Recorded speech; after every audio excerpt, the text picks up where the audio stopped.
In the motors video, I told you the controller is what decides how much power actually reaches your wheels. This is that part. It's the brain of the whole scooter. And funny thing, almost nobody on a spec sheet wants to talk about it. So let's give it 2 minutes because once this clicks, the entire machine suddenly makes sense. Here's the simplest way to picture it. Think of your battery as a dam, a massive reservoir of power just sitting there full of pressure. Your throttle, that's not the water. That's just you saying, "Hey, I'd like some." And the controller is the gate on that dam. The power is always there, waiting behind it. The gate decides how much actually gets through to the motor. Crack it open a little bit of power. Open it all the way, full power. That's the whole idea. The energy's constant. The gate is what's in control. But here's the part that genuinely surprised me. The thing nobody explains. That gate doesn't just slide open and hold. It flaps. Open, shut, open, shut. Thousands of times every single second. Barely touch the throttle, and the gates only open a sliver of each tiny cycle, so just a trickle gets through. Press harder, it stays open longer each cycle. More flow, more power. It's chopping the power so fast that what reaches the motor feels perfectly smooth, even though it's really thousands of little pulses. There's a fancy name for that chopping, but forget the term. Just picture that gate flapping faster than you can blink, letting power out bit by bit, ramping up to exactly what you asked for. That's why you get smooth acceleration instead of a violent jerk. The controller eases that gate open instead of dumping the whole dam at once. And now that you can see the gate flapping, 2 spec words finally make sense. Amps is just how big the gate can open, how much it can push. So more amps means stronger acceleration. And sine wave versus square wave? That's the quality of the chopping. A cheap controller chops rough and square if the motor feels every hard edge, runs hotter, buzzes.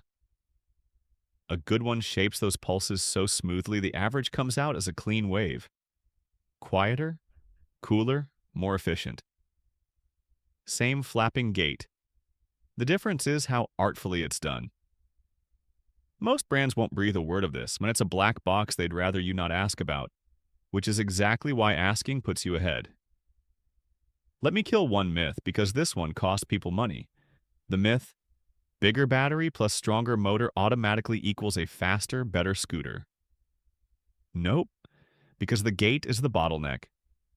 You can have the biggest reservoir and the beefiest motor on the planet, but if the controller's gate only opens so far, that's all you get. The brain won't let more through. The controller is often the real ceiling on performance, not the motor. A scooter's only as strong as the part that's allowed to be strong. So how do you size up a controller you can barely even see? You ask a few honest questions. Will they tell you its amp rating, or is it hidden? Do they mention sine wave control, or stay vague? And does the scooter accelerate smoothly in the reviews, or jerky and grabby? Because that's the gate's quality showing itself out in the real world. You don't need the brand's permission to judge it.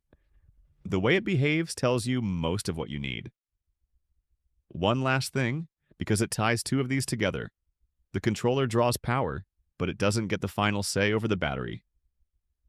Remember the BMS, the battery's guardian?